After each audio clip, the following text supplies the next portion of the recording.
اب جو ان مہینوں میں کچھ اعمال ہم غلط کرتے ہیں جو بدعت ہے ان کا تذکرہ کرتا ہوں۔ پہلا عمل جو اس مہینے میں کیا جاتا ہے جس کو سنت سمجھا جاتا ہے اور بڑے اہتمام سے لوگ کرتے ہیں، اور راسخ جو اپنے آپ کو دین کے اندر جن کو ہم راسخ پاتے ہیں، جو بہت قدیم قسم کے لوگ ہیں، جو بہت شدید اعتبار سے اسلام پر عمل کر رہے ہیں، جو عمل کرتے ہیں اس مہینے میں جو ثابت نہیں ہے۔ دیکھیے عمل کتنا زیادہ ہو، کتنا پیسہ خرچ کرنے والا ہو، کتنی محنت اس میں لگ رہی ہو، وہ تمام چیزیں ایک بازو رکھ دیجیے۔ اصل چیز ہے کہ اللہ کے رسول اور صحابہ نے صلی اللہ علیہ وسلم، بس یہ اصل۔ اگر کیا تو پھر آپ کریے، ڈٹ کر کریے، نہیں کیا تو بچیے اور ڈٹ کر بچیے۔ تو آئیے سب سے پہلی چیز جو کرتے ہیں وہ ہے صلاۃ الرغائب۔ یہ قسم کی نماز، اس کا نام ہی لوگوں نے صلاۃ الرغائب، یہ نام لیکن نماز کا کسی فقہ کی کتاب میں کبھی نہیں ملے گا آپ کو، یہ نماز کا تذکرہ کبھی کسی محدث کے پاس آپ کو نہیں ملے گا، لیکن ایک یہ موضوع روایت ہے، ان موضوع اور من گھڑت روایتوں کو لے کر یہ نماز کو بنا دیا گیا جس کو صلاۃ الرغائب کہا جاتا ہے، اور یہ بڑے عقیدت کے ساتھ رجب آتے ہی لوگ اس کا اہتمام کرتے ہیں۔ اس نماز کے تعلق سے جو روایت پیش کی جاتی ہے، جو موضوع ہے، یاد رکھیے موضوع سمجھتے ہو؟ موضوع مطلب وہ حدیث جو نبی اکرم صلی اللہ علیہ وسلم کی طرف گڑھ دی گئی، منسوب کر دی گئی، لیکن آپ نے ایسی بات نہیں کہی، وہ روایت کیا رکھتا ہوں جو صلاۃ الرغائب کی طرف لوگ سناتے ہیں، بیان کرتے ہیں۔ حدیث کے الفاظ اس طرح سے وہ یہ ہے کہ رجب اللہ کا مہینہ ہے، شعبان میرا مہینہ ہے، رمضان میری امت کا مہینہ۔ جو روایت بیان کی جاتی ہے وہ یہ ہے رجب اللہ کا مہینہ ہے، شعبان میرا مہینہ ہے، اور رمضان میری امت کا مہینہ ہے۔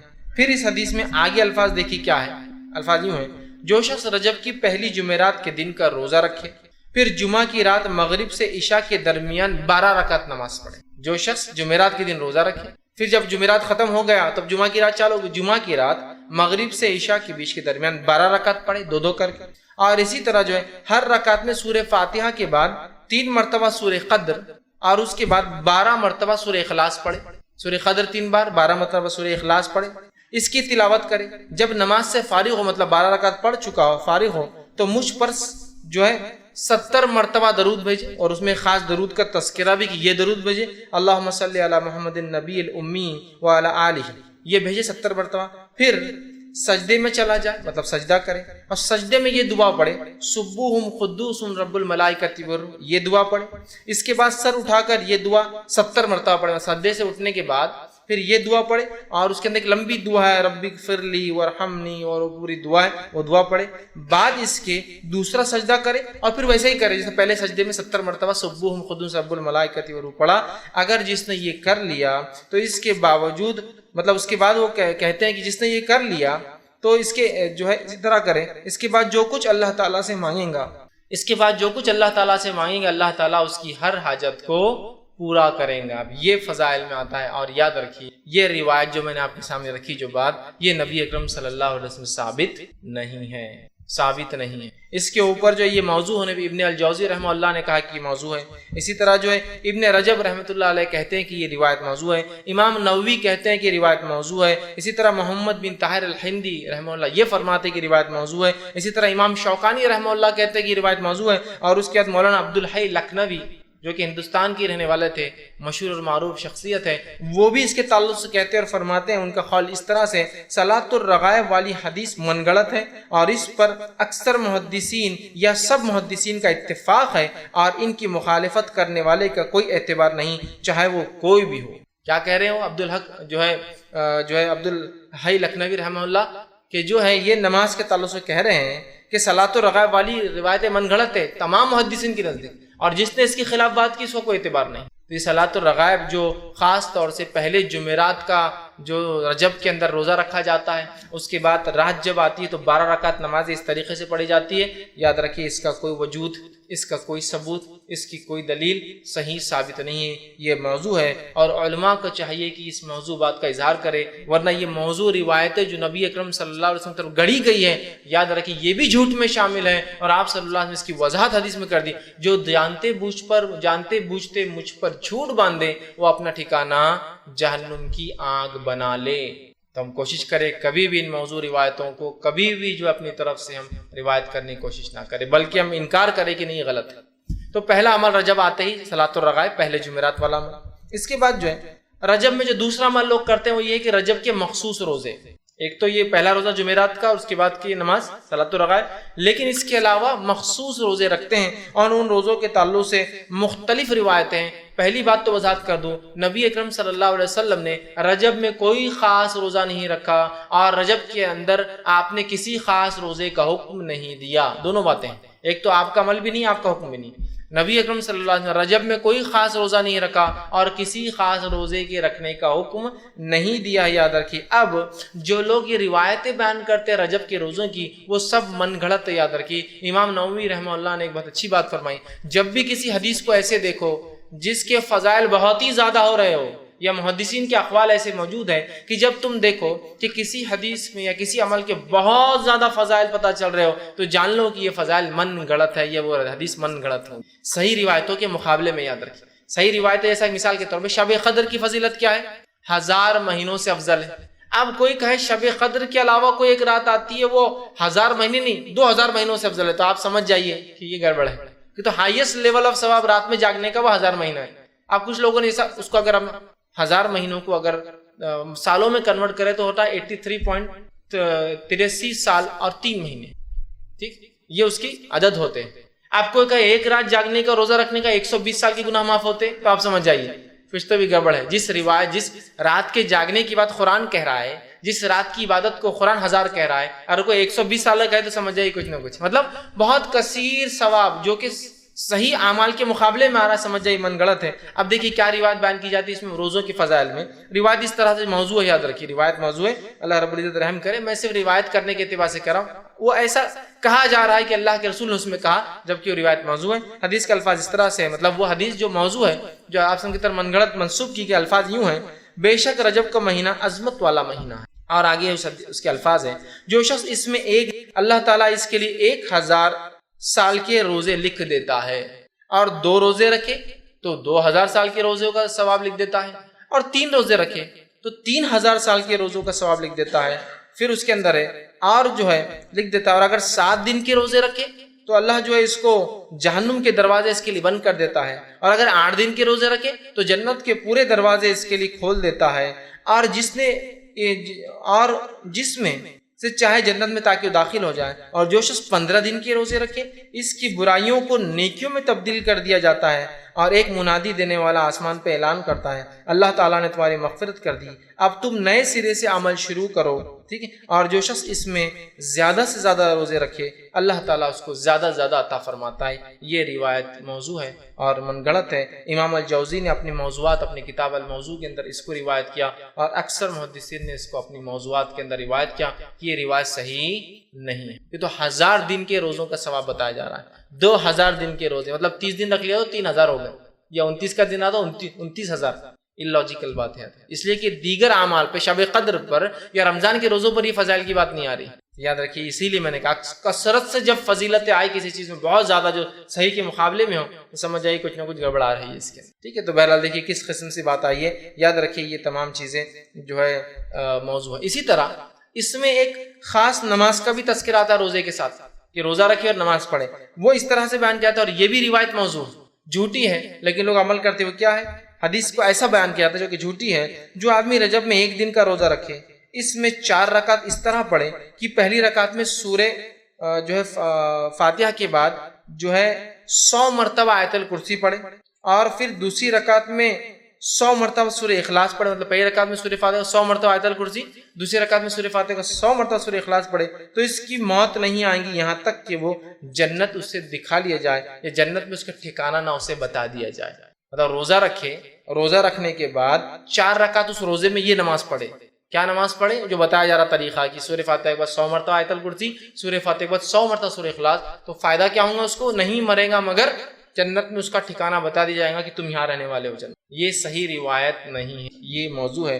تو بہرحال اس مہینے کے اندر کوئی نماز ثابت نہیں آتی، کوئی روزہ خاص ثابت نہیں۔ اسی طرح ایک اور جو ہے بات نبی اکرم صلی اللہ علیہ وسلم کی طرف منسوب کی جاتی ہے، ایک اور روایت بیان کی جاتی ہے رجب کے فضائل میں، وہ کیا ہے وہ بھی رکھ دیتا ہوں۔ یوں بیان کیا جاتا ہے: جو شخص رجب میں 3 دن کے روزے رکھے گا، اللہ اس کو پورے مہینے کے روزوں کا ثواب لکھ دے گا، اور جو 15 دن کے روزے رکھیں گا اللہ تعالیٰ اس کے لیے اپنی رضامندی لکھ دے گا، اور جس کے لیے رضامندی لکھ دی جائے گی اسے عذاب نہ دے گا، اور جو پورے مہینے کے روزے رکھیں گا اسے اللہ تعالیٰ آسانی سے اس کا حساب کر لے گا۔ یہ روایت بھی صحیح نہیں ہے، لہٰذا ہمیں پتہ چلا رجب کے اندر کوئی بھی عمل نماز کے معاملے میں سنت سے ثابت نہیں خاص، کوئی بھی عمل اور روزے کے تعلق سے خاص سنت سے ثابت نہیں۔ آئیے تیسرا کام جو رجب میں ہوتا ہے، بڑے دھڑلے سے ہوتا ہے اور ڈٹ کر ہوتا ہے، وہ کیا ہے؟ وہ یہ ہے کہ رجب کی 27 کی رات کو خاص طور سے شب معراج منایا جاتا ہے۔ الاسراء والمعراج، مسجد سج رہی ہے اور تیاریاں ہو رہی ہے، اور بہت سارے لوگ سال گزرنے کے بعد رجب کی 27 کو ان کو یاد آتا ہے اپن مسلمان ہیں، اب رمضان نزدیک آ رہا ہے، اب مسلمان ہیں، اپن نمازیں شروع کرنا رجب آ رہا ہے، پھر 15 کو ایک اور نئی رات مناتے ہیں شب برات، پھر یاد آتا ہے اب تو رمضان بہت نزدیک، 15 دن ہے، سدھر جاؤ، اور پھر آ جاتے ہیں رمضان، اور جب رمضان آتے اور اصلی رات آتی ہے تو ڈپلیکیٹ راتوں کے چکر میں اصلی رات ہاتھ سے چلی جاتی ہے۔ شب قدر کو کیسے منایا جا رہا ہے بولنے کی ضرورت نہیں ہے نا، بہرحال تو رجب میں ایک فضیلت جو اس کی بتائی جاتی جو ہے نہیں، وہ کیا ہے کہ اس میں ایک رات ہوئی جس میں آپ صلی اللہ علیہ وسلم نے سفر کیا، اور وہ جو ہے مسجد حرم سے مسجد اقصیٰ گئے، پھر مسجد اقصیٰ کے آسمانی سفر کیا۔ یاد رکھیے یہ رات تو ہوئی، کب ہوئی وہ نہیں پتا ہے ہم کو، 27 خاص میں کب ہوئی نہیں پتا ہے، یہ واقعہ صحیح ہے کہ آپ صلی اللہ علیہ وسلم کو معراج ہوئی۔ اب بہت سے لوگ ہوتے ہیں وہ بولتے ہیں کہ جو ہے قرآن کے اندر معراج کا تذکرہ ہے، قرآن کے اندر معراج کا، اس لیے ہم منانا چاہیے۔ قرآن کے اندر الحمدللہ معراج کا تذکرہ کہیں بھی نہیں، قرآن کے اندر تذکرہ اسراء کا ہے۔ قرآن کے اندر تذکرہ اسراء اور معراج کیا ہے بتا دیتا ہوں۔ اسراء کہتے ہیں اس سفر کو جو آپ صلی اللہ علیہ وسلم نے مسجد حرم سے مسجد اقصیٰ طے کیا، یہ اسراء، اور معراج کہتے ہیں اس سفر کو جو مسجد اقصیٰ سے آسمان ہو۔ معراج کا مطلب ہوتا ہے چڑھنا، سیڑھیاں اوپر کی طرف جانا، وہ تذکرہ ہے۔ تو قرآن نے کہیں بھی معراج کا تذکرہ نہیں کیا، اسراء کا کیا۔ سبحان الذی اسریٰ، سورہ جو ہے بنی اسرائیل سورہ نمبر 17 آیت نمبر 1، سبحان الذی اسریٰ بعبدہ لیلا من المسجد الحرام الی المسجد الاقصی الذی بارکنا حولہ لنریہ من آیاتنا انہ هو السمیع البصیر۔ یہ آیت نے فرمایا کہ پاک بابرکت ہے وہ ذات جو لے گیا اپنے بندے کو رات کے ایک حصے میں مسجد حرام سے مسجد اقصیٰ کی طرف، جس کے اطراف ہم نے اپنی برکتیں پھیلا رکھی ہے، تاکہ جو ہے لنریہ من آیاتنا، اپنے بندے کو اللہ کے رسول صلی اللہ علیہ وسلم کچھ نشانیاں دکھائے اپنی، سمجھ رہے آپ؟ تو اسراء کا تذکرہ ہے، معراج کا تذکرہ قرآن میں کہیں بھی نہیں، اور ہم منا رہے کیا معراج، تذکرہ اسراء کا ہے۔ بہرحال تو یہ واقعہ ہوا، ہم واقعے کا انکار نہیں کریں کہ آپ صلی اللہ آسمان پہ گئے، وہ سفر ہوا، آپ مسجد حرم سے اقصیٰ گئے، آپ نے نماز پڑھائی وہاں امام انبیاءوں کو، وہاں سے پھر جبرائیل علیہ السلام سفر کر کے آپ کو براق میں بٹھا کر آسمانوں کی طرف لے گئے، پہلے آسمان، دوسرا آسمان، تیسرا آسمان، چوتھا آسمان، پانچواں، چھٹا، ساتواں آسمان پہ گیا، اللہ آپ سے ہم کلام ہوا، آپ کو کچھ آیتیں جو ہے سورہ بقرہ کی 2 آخری آیتیں دی گئی، اللہ رب العزت سے کلام ہوا، ابراہیم علیہ السلام سے ملاقات ہوئی، بہت ساری باتیں اس کے اندر آتی ہیں، ہم انکار نہیں کرتے ان کا، لیکن کسی چیز کے ہونا اس کے منانے کی دلیل نہیں ہے۔ نہیں واقعہ ہوا مطلب منایا جائیں گا، تو پھر فتح مکہ ہوا تو وہ بھی مناتے، فتح مکہ ہوا تو کیا وہ بھی مناتے، اپنے شہروں سے باہر جا کر پھر اونٹوں اور گھوڑوں بیٹھ کے اپنے شہر میں آئیں گے کہ فتح مکہ ہوا تو آج تو منائیں گے۔ جنگ بدر ہوئی جس کو اللہ نے فرقان کہا، یوم الفرقان تھا، اس دن اللہ نے فرق کر دیا کفر میں اور توحید میں، تو کیا اس دن بھی ہم منائیں گے چپ چپ باہر جا کے جنگ لڑیں گے ایک دوسرے سے، اور کچھ لوگ اور بولیں گے ہاں یہ یوم الفرقان تھا، فتح مکہ منائیں گے کیا؟ ہوا نا۔ اسی طرح اللہ رب العزت نے صلح حدیبیہ کو کہا، اللہ کے رسول کو جب صحابہ ناراض تھے کہ کیوں آپ نے صلح کی، ہم لڑتے تھے ان سے، اللہ نے کہا کہ ہم نے آپ کو جو ہے فتح مبین عطا فرمایا، اِنَّا فَتَحْنَا لَكَ فَتْحًا مُبِينًا۔ صحابہ سمجھتے ہاں رہے، اللہ کہہ رہا ہے ہم نے آپ کو کھلی کامیابی دی، اور بعد میں پتہ چلا جو صلح حدیبیہ کا کیا فائدہ ہوا، تو اب صلح حدیبیہ بھی منائیں گے نہیں، اس دن اللہ نے کہا کہ یہ تو فتح مبین ہے، اور یہ یوم الفرقان ہے شب جو ہے جنگ بدر، اور اسی طرح فتح مکہ ہوئی، اسلام کو غلبہ ملا تو وہ منائیں گے، ایسا کریں گے۔ پھر اللہ کے رسول ہجرت کر کے گئے تو ہم بھی سب کہیں تو بھی جا کے آئیں گے، کریں گے کہیں، چیز کا ہونا منانے کی دلیل نہیں ہے۔ تو یہ ہوا واقعہ، اس واقعے کی اگر تفصیلات آپ دیکھنا چاہتے ہیں تو میرا اس پہ ایک مفصل 2-2.5 گھنٹے کا ایک بہت تفصیلی عنوان ہے، شب معراج کی حقیقت اور ہماری بدعتیں، یہ آپ دیکھ لیں۔ اس کے بعد شب برات آئیں گے، اس پہ میرا ایک لیکچر ہے، شب برات کی حقیقت اور ہماری بدعتیں، اور تیسری رات جو منائی جاتی ہے جو حقیقی ہے اس کے اوپر ہی میرا ایک لیکچر ہے، شب قدر کی اہمیت اور ہماری غفلتیں، اس کو ضرور آپ دیکھیں۔ تو شب معراج کی حقیقتیں اور ہماری بدعتیں، اس میں میں نے بہت تفصیلی رکھا ہے کہ کسی چیز کا ہونا منانے کی دلیل نہیں۔ بہرحال تو اب اس رات کو یاد رکھیے، اس رات کو نبی اکرم صلی اللہ علیہ وسلم کے ساتھ وہ معجزہ ہوا جو آپ لے گئے، یہ رات 27 رجب تھی، اس کے بارے میں کوئی دلیل ثابت نہیں ہے۔ اس معاملے میں امام نووی رحمہ اللہ نے 10 اقوال نقل کیے، 10 الگ الگ قول علماء کے نقل کیے، جن کے اندر سے ایک یہ ہے کہ جس سال آپ کو نبوت ملی اس سال یہ رات ہوئی، دوسرا قول یہ نبوت کے 5ویں سال، تیسرا قول یہ نبوت کے 8ویں سال، نبوت کے 10ویں سال، سال، ہجرت سے 8 مہینے پہلے، ہجرت سے 16 مہینے پہلے، ہجرت سے 12 مہینے پہلے، ہجرت سے 14 مہینے پہلے، 8 12 14 اور 16 مہینے پہلے ہجرت سے۔ کسی نے کہا رمضان کے مہینے میں ہوئی، کسی نے کہا یہ رجب کے اندر ہوئی، کسی نے کہا یہ شعبان میں ہوئی، کسی نے کہا یہ محرم میں ہوئی۔ کوئی قول نہیں۔ تاریخ کے معاملے میں اختلاف، کب ہوا اس میں بھی اختلاف، اور صحابہ میں سے بہت کم اقوال اس تعلق سے ملتے کب ہوا، یاد رکھیے۔ تو یہ رات کب ہوئی، اسی کوئی دلیل نہیں۔ اب ہم نے دیکھی، میں ہمیشہ یہ کہتا ہوں کہ بہت ساری باتیں ایسی ہے جو کس کو نہ پتہ چلی، شاید اللہ رحم کرے ہم پر، اللہ معاف کرے، شاید جبرائیل علیہ السلام نے آ کر ہندوستانی پاکستانی لوگوں کو بتا کے چلے کہ تمہارے لیے یہ فکس کر دیا گیا ہے۔ جیسا 27 کو معراج ہوئی، دنیا اختلاف کر رہی ہے، صحابہ میں اختلاف ہے، محدثین میں اختلاف ہے، ہندوستانیوں کو پکا پتہ ہے 27 رجب۔ اسی طرح جو ہے شب قدر کب ہے اس کو تلاش کرنے کا حکم ہے۔ جو آخری حدیث ملتی ہے اس کے تعلق سے وہ یہ ہے کہ اسے رمضان کی آخری عشرے کی طاق راتوں میں تلاش کرو، مطلب 5 میں سے کوئی ایک۔ یہاں اختلاف ہے یہ رات کب ہوئی، معراج کب ہوئی، ہمارے پاس پکا ہے کب ہوئی، 27 رجب۔ آپ 27 رجب کو بہرحال دیکھیں، کسی چیز کا ہونا اس کے منانے کی دلیل نہیں، اب ہوا اب منانا شروع ہو گیا ہے نا۔ کیسے؟ راتوں کو مسجدیں سجائی جا رہی ہے، نہایا جا رہا ہے، تیار ہوا جا رہا ہے، انتظام کیا جا رہا ہے، مخصوص پکوان اور میٹھے، اور ظاہر سے کوئی بدعت بغیر میٹھے کی تو کمپلیٹ ہوتی نہیں ہے، مخصوص میٹھے بنائے جا رہے ہیں، اسی طرح جو ہے مخصوص لباس بنائے جا رہے ہیں، مخصوص رکعت میں تعداد میں راتوں کی نماز، جیسے 100 رکعت نماز، یا پھر ایک نماز ہوتی ہے کہ جو زندگی بھر کے نمازیں چھوٹ گئے، ٹھیک، جو ہے قضائے عمری پڑھی جا رہی ہے۔ اسی طرح جو ہے صبح اٹھ کر پھر 27 کا روزہ رکھا جا رہا ہے۔ یہ تمام کام بدعت ہے۔ وہ رات ہوئی، وہ واقعہ ہوا، اس کے بارے میں ہمیں فکس نہیں پتا وہ کب ہوئی رات اور کیا واقعہ، مطلب واقعہ تو پتا ہے لیکن وہ رات کب ہوئی، کس مہینے ہوئی، کس سن میں ہوئی، ہمیں نہیں پتا۔ لہٰذا اس رات کو یاد کر سکتے آپ کہ وہ واقعہ کیا تھا، لیکن منانا یہ بدعت میں شامل ہوگا۔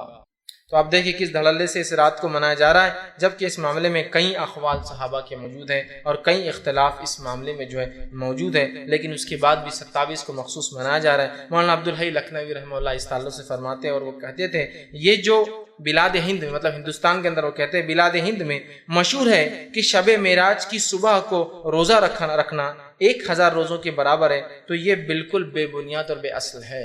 سمجھ رہے ہیں؟ تو یہاں ہم دیکھ رہے ہیں لوگ پتہ نہیں کیا کیا اس میں منا رہے ہیں، رات جاگتے ہیں، دن روزہ رکھتے ہیں، 1000 مہینوں کا ثواب، 1000 سال کا ثواب، 120 سال کا ثواب، پتہ نہیں کیا کیا باتیں بیان کی جا رہی ہیں۔ تو یاد رکھیں اس مہینے میں یہ رات معراج جو ہے یہ ہوئی، لیکن یہ کب ہوئی یہ ہم نہیں جانتے، واللہ عالم، اللہ بہتر جانتا ہے کہ یہ رات کب ہوئی۔ اب لیکن ہم مخصوص کر کے دیکھیے کیسے اعمال کر رہے ہیں، کیا کیا افعال کرتے ہیں۔ اور یاد رکھیں جب ہم بدعتوں میں چلے جاتے ہیں، جب ہم بدعتوں میں پڑ جاتے ہیں، تو پھر یاد رکھیے معاملہ پھر وہ اتنی گہرائی میں جاتا ہے کہ پھر وہ بدعتیں کہیں رکتی نہیں۔ تو لہٰذا رجب کی 27 کو شب معراج خاص منانا یہ بدعت ہے اور شریعتاً یہ غلط ہوگا۔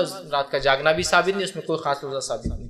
کوئی آدمی روز رات میں جاگ کے عبادت کرتا ہے تو وہ بھی کر سکتا ہے، اور کوئی روزہ رکھنے کا عادی ہے اور وہ رکھتا ہے، جیسا کہ مثال تو جمعرات اور پیر کا روزہ رکھتا ہے اور اس دن ہی جمعرات آ جائے تو الگ بات ہے، لیکن خاص طور سے کرنا یہ بدعت میں شمار ہوگا۔ اب اور ایک کام جو اس رجب میں کیا جاتا ہے بڑے عقیدت سے، وہ کیا ہے؟ وہ یہ کہ رجب میں لوگ سمجھتے ہیں عمرہ کرنا افضل ہے، اور بہت لوگ عمرے کو جاتے ہیں، بڑا نمبر لگائے جا رہے ہیں، تڑپ کے لگائے جا رہے ہیں، دعائیں ہو رہی ہیں اللہ سے سالوں سال کی رجب میں موقع دے ہم کو عمرے کا۔ رجب میں آپ صلی اللہ علیہ وسلم سے خود عمرہ کرنا ثابت، اور نہ ہی آپ نے کبھی اس کی کوئی فضائل کسی صحیح احادیث میں بتائی ہے۔ دونوں باتیں یاد رکھیں، آپ صلی اللہ علیہ وسلم سے رجب میں کوئی عمرہ ثابت نہیں ہے، اور آپ صلی اللہ علیہ وسلم سے کسی صحیح حدیث میں کوئی قول ثابت نہیں ہے کہ آپ نے عمل خود عمرہ کیا یا حکم دیا کہ بھائی تم لوگ اس مہینے میں عمرہ کیا کرو، کوئی بات ثابت نہیں ہے۔ یاد رکھیے اس تعلق سے جو بات آتی ہے آپ صلی اللہ علیہ وسلم کے جو عمرے ہیں اس تعلق سے جو بات آتی ہے، ایک روایت یوں آتی ہے جو کہ صحیح مسلم کی حدیث ہے، اور جو ہے عروہ بن زبیر جو ہے وہ فرماتے ہیں، بیان کرتے ہیں کہ ایک مرتبہ عبداللہ بن عمر رضی اللہ عنہما اور میں دونوں مل کے عائشہ رضی اللہ عنہا کے حجرے کے باہر بیٹھے، اور میں نے سوال کیا ابن عمر سے کہ عبداللہ ابن عمر، کیا نبی اکرم صلی اللہ علیہ وسلم نے رجب میں کوئی عمرہ کیا تھا؟ تو وہ فرماتے ہیں، انہوں نے جواب دیا ہاں کہ آپ صلی اللہ علیہ وسلم رجب میں عمرہ کیا تھا۔ پھر وہ کہتے ہیں کہ جو عروہ کہتے ہیں کہ میں نے عائشہ رضی اللہ عنہا سے پوچھا، اے اللہ، جو عائشہ رضی اللہ عنہا، کیا اللہ کے رسول نے رجب میں کوئی عمرہ کیا تھا؟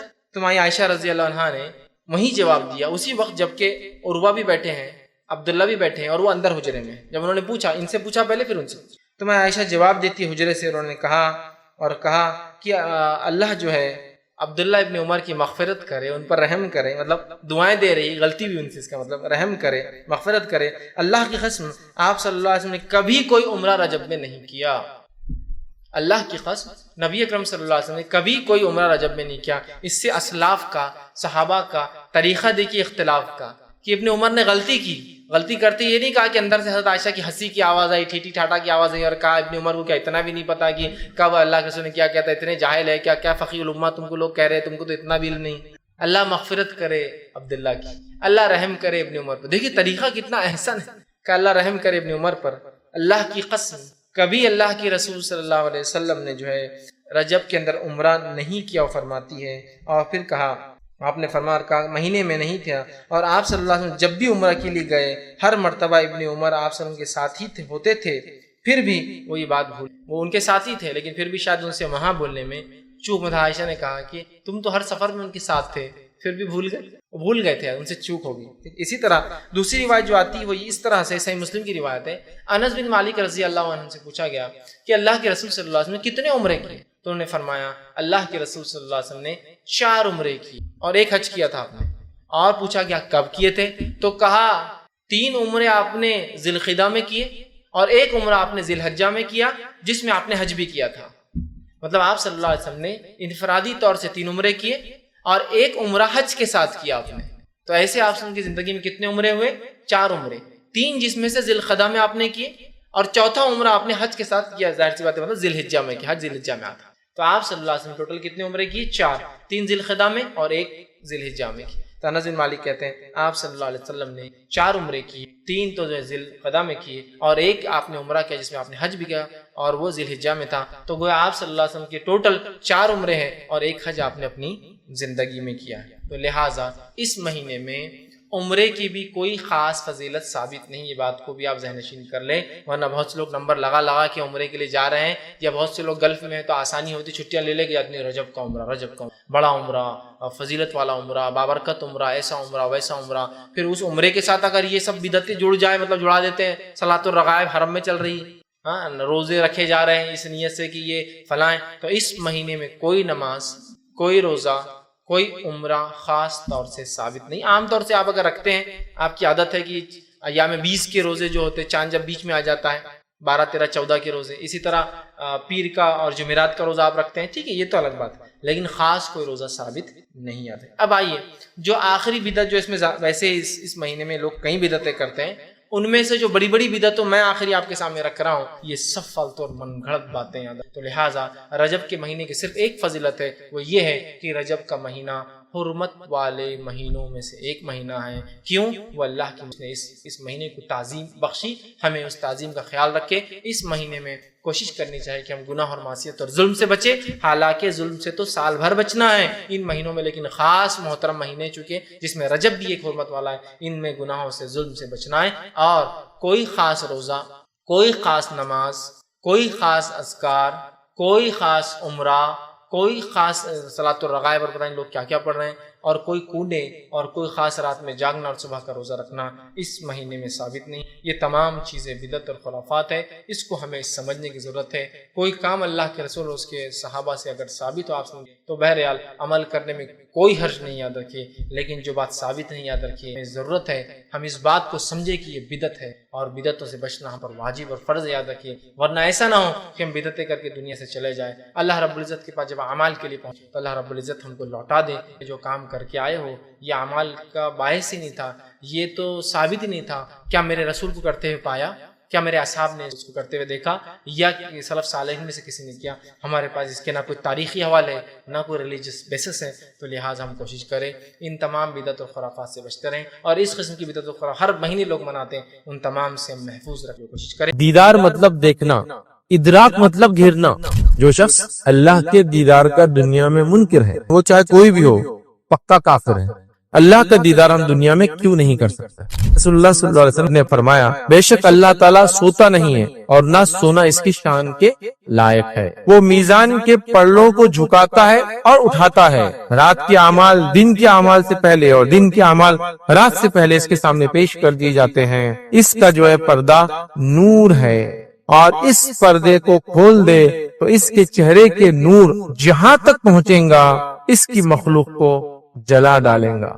کیا فرمانے نبی کریم صلی اللہ علیہ وسلم، تم میں سے کوئی بھی شخص اللہ تعالیٰ کا دیدار نہیں کر سکتا حتیٰ کہ اس کو موت آ جائے۔ تو اہل سنت والجماعت میں اس مسئلے میں کوئی اختلاف نہیں ہے کہ اللہ کا دیدار روز قیامت مومن کرنے والے ہیں، اور ہمیں بھی یہی عقیدہ رکھنا چاہیے۔ اس کے برعکس کسی قسم کا عقیدے میں فسق اور فجور اور گڑبڑ ہم نے نہیں کرنا چاہیے، اس معاملے میں محتاط اور احتیاط کرنا چاہیے۔ اللہ رب العزت کو دنیا میں تو ظاہر سی بات انسان کے لیے دیکھنا ناممکن ہے، لیکن یہ نعمت جو ہے انسان کو جو ہے آخرت میں ملیں گی، یاد رکھیے، اس چیز کو بھی ہم کو سمجھنا یاد رکھیے۔ تو یہ آخرت کی نعمت ہے، اور اس کا وعدہ اللہ رب العزت نے ہر مومن کے، ہر متقی کے لیے کیا ہے جو جنت میں جائیں گا اور وہ پھر اپنے رب کا دیدار کریں گے۔ آئیے اس کے تعلق سے ایک حدیث دیکھتے ہیں۔ حدیث یاد رکھیے اس طرح سے کہ صحیح مسلم کی روایت، اللہ کے رسول صلی اللہ علیہ وسلم فرماتے اور کہتے ہیں، یاد رکھیے اس طرح سے حدیث یاد رکھیے، اور جو ہے صہیب رومی رضی اللہ عنہ اس کے راوی فرماتے ہیں کہ اللہ کے رسول صلی اللہ علیہ وسلم نے فرمایا، جب جنت والے جنت میں داخل ہو جائیں گے اور اس وقت اللہ تبارک و تعالیٰ فرمائیں گا، تمہیں کوئی چیز چاہیے جو تمہیں مزید عطا کروں؟ مطلب جنت میں پوچھا جائے گا، کیا تمہیں کچھ چاہیے جو میں تمہیں اور دوں، چیز جو ہے تمہیں مزید عطا کروں؟ وہ جواب دیں گے کہ کیا تو نے ہمارے چہرے کو روشن نہیں کیا؟ تو جنتی کہیں گے، اللہ تو نے ہمارے چہرے کو کیا روشن نہیں کیا؟ کیا تو نے ہمیں جنت میں داخل نہیں کیا؟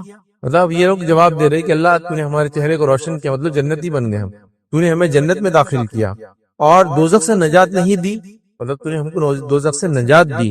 آپ صلی اللہ علیہ وسلم نے فرمایا، چنانچہ اس پر اللہ رب العزت جو ہے پردہ اٹھا دیں گا تو انہیں کوئی چیز ایسی عطا نہیں ہوں گی جو انہیں اپنے رب عز و جل کے دیدار سے زیادہ محبوب ہوں گی۔ جب جنتی جنت میں چلے جائیں گے، نعمتوں کا فائدہ اٹھائیں گے، تب اللہ رب العزت ایک سوال کریں گا، کیا تمہیں کچھ اور چیز چاہیے مزید؟ جنتی کہیں گے، اللہ تیرا فضل ہے، تو نے چہرے کو روشن کیا، مطلب جنتیوں میں رکھا، جنت میں ڈالا، جہنم کے نجات دیا، اب کیا باقی ہے؟ تو اللہ رب العزت پھر پردہ ہٹا دیا جائیں گا اور وہ اپنے رب کو دیکھیں گے، اور اللہ کے رسول صلی اللہ علیہ وسلم فرماتے اور کہتے ہیں، اور اللہ رب العزت کے دیدار سے زیادہ محبوب کوئی چیز ان کو نہیں ہوں گی، مطلب یہ سب سے محبوب چیز ہوں گی، یاد رکھیں۔ اس کا مطلب وہ جنت کی سب سے بڑی نعمت یہی ہے، اور جہنمیوں کا سب سے بڑا عذاب بھی یہی ہے۔ جنتیوں کی سب سے بڑی نعمت یہ ہے کہ اپنے رب کو پیدا کرنے والے کو دیکھ پائیں گے، اور جہنمیوں کا سب سے بڑا عذاب یہ ہوگا کہ اپنے خالق کو کبھی دیکھ نہیں پائیں گے، یاد رکھیے۔ تو یہ بڑی اہم چیز ہے۔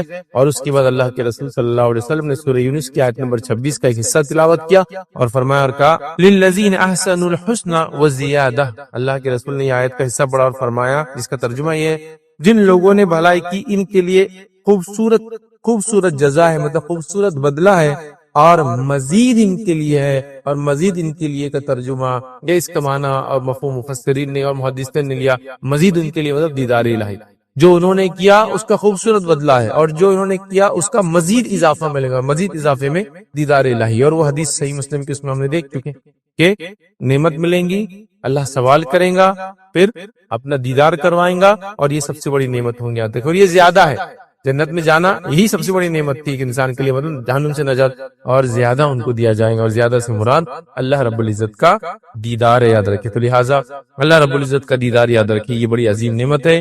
اس عظیم نعمت کو حاصل کرنے کے لیے انسان کو جد و جہد اور کوشش کرنا پڑیں گی۔ سب سے پہلے تو ایمان لانا پڑے گا، چاہے وہ جس درجے کا بھی ہو، کیونکہ ایمان والا ہی جنت میں جائے گا۔ مشرک اور کافر جنت میں کبھی نہیں داخل ہوں گے، جب کبھی داخل نہیں ہوں گے تو کبھی رب کو دیکھ بھی نہیں پائیں گے، یاد رکھیں۔ تو لہٰذا یہ کنڈیشن ہے۔ بہرحال آج ہمارا ٹاپک یہ نہیں ہے کہ کون کون سے اعمال کی وجہ سے دیدار الہی ہو سکتا ہے، لیکن بیسک کرائٹیریا اور کنڈیشن تو یہ ہے کہ ایمان والا کفر کی حالت میں نہ مرے، اور پھر وہ اعمال کرے جن اعمالوں کے ذریعے انسان جنت میں جاتا ہے، ان اعمال سے بچے جس سے جہنم میں جاتا ہے، اور پھر خواہش رکھے دیدار کرنے کی اللہ کے، یہ تمام چیزیں مل کر پھر ایک مومن بندہ اللہ کا دیدار کرے گا، ٹھیک ہے۔ تو لہٰذا یہ ہم نے دیکھا۔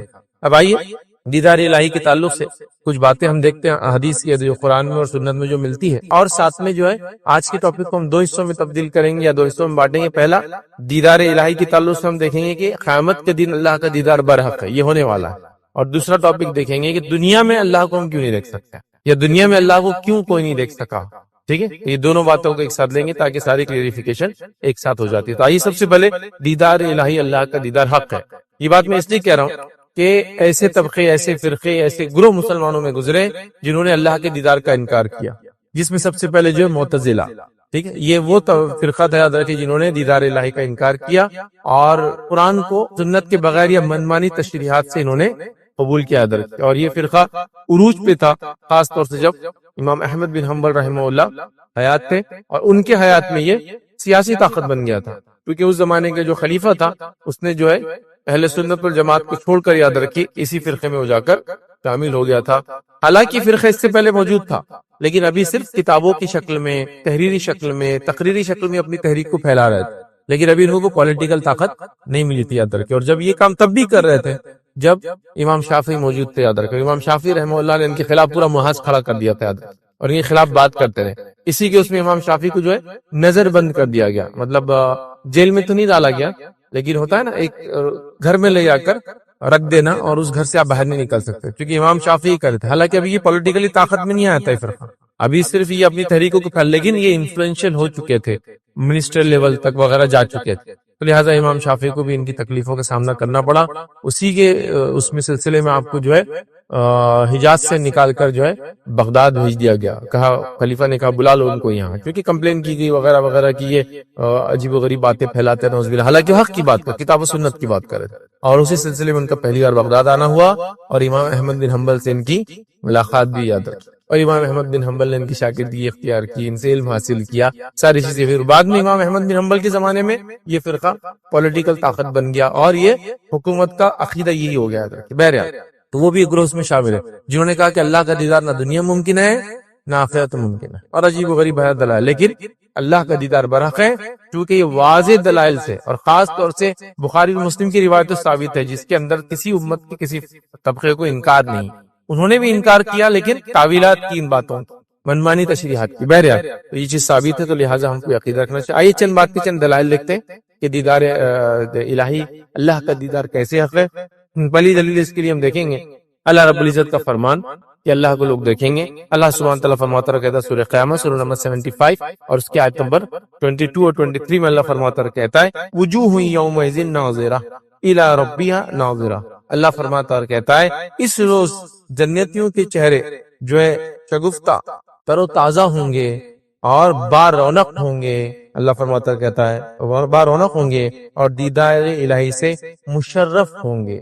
یہ اس دن مومنوں کے چہرے ایک دم جس کو ہم کہتے ہیں تر و تازہ ہوں گے، اور تر و تازہ کے ساتھ ساتھ یاد رکھیے رونق دار ہوں گے، اور وہ اللہ رب العزت فرماتا ہے دیدار الہی سے مشرف ہوں گے. تو یہ قرآن کی یاد رکھیے دلیل ہے کہ مومن اللہ کا دیدار کریں گے. یاد رکھیے اسی کے ساتھ ساتھ یاد رکھیے صحیح بخاری کی روایت ہے، یہ بھی ایک دلیل ہے جس میں عدی بن حاتم رضی اللہ عنہ یاد رکھے یہ کہتے ہیں کہ نبی اکرم صلی اللہ علیہ وسلم فرمایا کہا کہ آپ سب سے عنقریب اللہ تعالیٰ سے ہم کلام ہونے والے ہیں، اس طرح کہ آپ کے اور اللہ کے درمیان کوئی ترجمان یا حجاب نہیں ہوں گا. یاد رکھیں مطلب نبی اکرم صلی اللہ علیہ وسلم کہہ رہے ہیں کہ سب سے زیادہ جو ہے قریب جو ہے اللہ کے میں رہوں گا، اور جب اللہ سے ہم بات کریں گے تو کوئی ترجمان ہمارے بیچ میں نہیں ہوں گا. یاد رکھیں یہ ایک دلیل ہے کہ اللہ رب العزت کو ایک مومن بندہ دیکھنے والا. یاد رکھیں اسی طرح یاد رکھیے اللہ کو ہم جو ہے دیدار کریں گے اور یہ دیدار ہم کو نصیب ہوں گا، مومنوں کو نصیب ہوں گا. اس کے لیے تو بہرحال دعا کرنی چاہیے.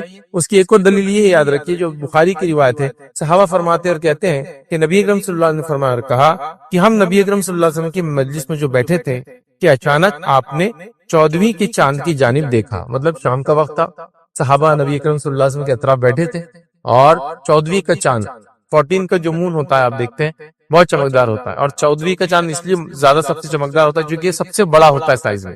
چاند چونکہ 28 دن کی سائیکل میں چلتا ہے تو 14th ڈے یہ سب سے زیادہ برائٹ ہوتا ہے. اتنا برائٹ کہ آج تک ہم کو یہ چیز کا کچھ علم نہیں، سمجھ میں بھی نہیں آتا کیونکہ لائٹیں ہونے کی وجہ سے یہ سب ختم ہو گیا. لیکن جس زمانے میں لائٹیں نہیں تھی تو اس وقت تو 14ویں کے چاند کا لوگ انتظار کرتے سفر کرنے کے لیے، کیونکہ پھر رات میں بھی سفر کر سکتے تھے.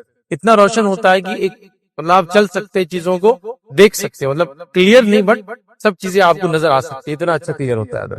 تو لہٰذا 14ویں کا چاند تھا، صحابہ نبی اکرم صلی اللہ علیہ وسلم کے طرف بیٹھے تھے تو آپ نے 14ویں کے چاند کی طرف دیکھ کر آپ نے فرمایا آپ اپنے رب کو اسی طرح دیکھیں گے. صحابہ سے کہہ رہے کہ تم اپنے رب کو اسی طرح دیکھو گے جس طرح یہ چاند دیکھ رہے ہو. مطلب تم لوگ اللہ تعالیٰ کو ویسے ہی دیکھو گے جس طرح سے چاند کو دیکھ رہے ہیں، اور رب تعالیٰ کو دیکھنے میں کوئی مشکل نہیں ہوگی، اور اللہ تعالیٰ کو دیکھنے میں تم لوگوں کو کوئی مشکل نہیں ہوں گی. اگر آپ نماز عصر اور نماز فجر کو وقت پر ادا کرنے کی استطاعت پاتے ہیں تو ایسا کرتے رہیں. مطلب 14ویں کا چاند ہے، صحابہ موجود ہے، نبی کریم صلی اللہ علیہ وسلم فرما رہے ہیں جس طرح سے تم 14ویں کی چاند کو دیکھتے ہو اسی طرح اپنے رب کو روز قیامت دیکھو گے. اور اس کے لیے جو چیز کرنا ہے وہ ایک بات بھی اس کے اندر آ رہی ہے، کہا اگر نماز عصر نماز فجر کو وقت پر ادا کرنے کی استطاعت پاتے ہو تو ایسا کرتے رہنا. دیدار الہی کی بات ہو رہی ہے اور عصر اور فجر کی بات کی جا رہی ہے. اس سے علماء لکھتے ہیں کہ عصر اور فجر کی نماز جو پڑھے گا ریگولرلی وہ دیدار الہی کرے گا، یا ایک سبب ہے یہ دیدار الہی کا. اب کوئی یہ کہیں گا باقی 3 نمازوں کا کیا؟ 5 ہے نا ٹوٹل نماز. دیکھیے جو ان 2 کی پابندی کر لے باقی 3 ان کے لیے آسان ہے، جو ان 2 کی پابندی نہیں کر پائے باقی 3 بھی ان کے لیے مشکل ہو جاتا ہے. یہ ایک دم بالکل عام بات، کیونکہ ایسی نمازیں یاد رکھیں بڑی مشقت ہوتی ہے. فجر کی نماز آدمی رات میں سویا ہے، اٹھنا دل نہیں بولتا. عصر کی نماز عموماً لوگ دوپہر میں آرام کرتے ہیں، اس کے جانا جان پہ آتا ہے، اس لیے ان 2 نمازوں کا خاص طور سے تذکرہ کیا گیا.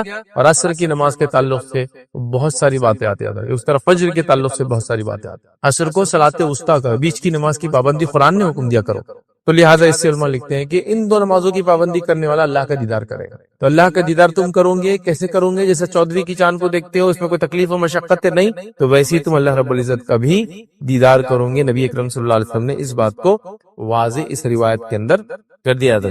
اب ایک بات یاد رکھی وہ آتی ہے جو لوگ دلائل کے طور پہ پیش بھی کرتے ہیں، اس بات کو یاد رکھیے اہل سنت والجماعت میں سے نہیں لیکن دیگر لوگ بھی کرتے ہیں. کبھی کنفیوژن ہوتا ہے قرآن کو جب ہم پڑھتے ہیں تو دیکھیں قرآن کی آیت ہے جو سورہ انعام سورہ نمبر 6 سورہ نمبر 6 آیت نمبر 103 اللہ فرماتا اور کہتا ہے لا تدرک الابصار وهو يدرك الابصار وهو اللطیف الخبیر. یہ آیت یاد رکھیے بہت سے لوگ پیش بھی کرتے ہیں جو قرآن کو یا سنت کو ایک ساتھ نہیں سمجھتے ہیں، منمانی کر کے سمجھنے کی کوشش کرتے ہیں، تو وہ لوگ یہ آیت پیش کرتے ہیں کہ اللہ فرماتا لا تدرک الابصار. کیا ہے اس کا ترجمہ؟ اسے نگاہیں نہیں پاتی اور وہ سب کو نگاہوں کو پاتا ہے. مطلب اللہ کو کوئی نہیں دیکھ سکتا اور وہ سب کو دیکھ رہا ہے، یہ اس کا عام ترجمہ ہے. تو وہ لوگ لا کے اس کو پیش کرتے ہیں، لیکن یاد رکھیے یہاں جو بات ہو رہی ہے یہ بات بالکل درست ہے کہ اللہ کا ادراک کوئی نہیں کر سکتا، اور ہم اللہ کے دیدار کی بات کر رہے ہیں. دیدار مطلب دیکھنا، ادراک مطلب گھیرنا. مطلب کیا ہوا؟ جو ہم بات کر رہے ہیں کہ اللہ کا دیدار ہم کریں گے کیسے؟ جیسے 14ویں کی چاند کو کرتے ہو، ٹھیک ہے، تو 14ویں کی چاند کو ہم دیکھ سکتے ہیں، دیدار کر سکتے ہیں، اس کا ادراک کر سکتے ہیں، اس کو گھیر سکتے نہیں. چاند کتنا بڑا ہے آپ کو بتائے؟ ادراک میں کتنا بڑا ہے وہ آئیں گا، کتنا چوڑا ہے، لیکن ہم وہ سب نہیں دیکھ سکتے. خالی کیا کر سکتے؟ اس کو یہاں سے زمین پہ سے دیکھ سکتے ہیں، دکھتا تو ہے نا، ادراک نہیں کر سکتے اس کا گھیراؤ کتنا بڑا. چاند بہت بڑا ہے، ہم کو تو بالکل اتنا چھوٹا دکھتا ہے، یاد رکھیے، ٹھیک ہے. تو لہٰذا یہاں جو ہم بات کر رہے ہیں یاد رکھیے وہ دیدار کی ہے. قرآنی آیت بھی جو بات کری کہ اس کو ادراک کوئی نہیں کر سکتا اور وہ سب کو ادراک کرتا ہے، تو یہ بات بالکل درست ہے. دنیا میں بھی درست ہے کہ اللہ کو ادراک نہیں کر سکتا، اور آخرت میں بھی درست ہے اللہ کا ادراک کوئی نہیں کر سکتا ہے. لیکن دنیا میں اگر اللہ کا دیدار کوئی نہیں کر سکتا، لیکن آخرت میں دیدار کریں گے. ادراک نہ دنیا میں ہوگا نہ آخرت میں ہوگا، لیکن دیدار دنیا میں نہیں ہوگا، مومنوں کو آخرت میں ہوگا، صرف یاد رکھیں. تو یہ آیت کو اس معنی میں لے. پھر آگے اللہ وہ لطیف الخبیر، اور وہ نہایت باریک ہے اور خبر رکھنے والا ہے. تو لہٰذا اگر کوئی یہ دلیل دے کہ بھائی اس لیے تو پتا چل رہا ہے ادراک نہیں ہوگا، تو ہاں ہم بھی بولتے ادراک نہیں ہوگا، کوئی نظر اس کا ادراک نہیں کر سکتی، وہ ساری نظروں کا ادراک کر سکتا ہے لیکن اس کو دیکھ سکیں گے آخرت میں، ادراک تو نہیں کر سکتے. سورج ہے، ایک روایت میں اللہ کے فرمائے کہ جیسے تم سورج کو دیکھ سکتے ہو دن میں، کوئی تکلیف ہوتی ہے؟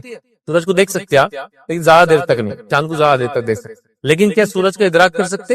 اف کتنا بڑا ہے وہ، ہماری دنیا سے کتنا بڑا ہے، کئی ہزاروں دنیا اس میں سما سکتی ہے نا، تو ہم دیکھ سکتے لیکن ادراک نہیں کر سکتے اس کو. تو لہٰذا یہاں ادراک کی بات ہو رہی ہے. اور ہم بات کریں دیدار کی، تو دیدار تو آخرت میں ہوگا لیکن ادراک تو وہاں بھی نہیں کر پائیں گے، ہے نا.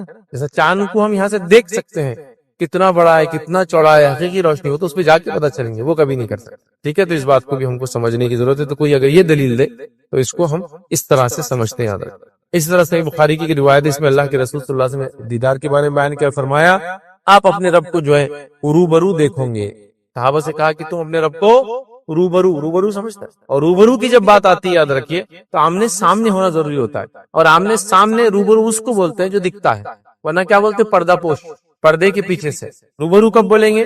جب میں آپ کو دیکھ سکتا ہوں اور آپ مجھے دیکھ سکتے ہیں. جیسے کسی نے پوچھا آپ فلاں جگہ گئے تھے، ہاں انہوں نے بات کی کہ آپ سے روبرو کی، آپ بولے کہ نہیں وہ تو پردے کے عالم میں تھے، نہیں دیوار کی وجہ سے کیے، نہیں فون پہ کیے، نہیں میسج بھیجے تھے. روبرو کا معنی تھا سامنے. تو یہ اللہ کے رسول فرماتے بخاری میں تم روبرو ہوں گے،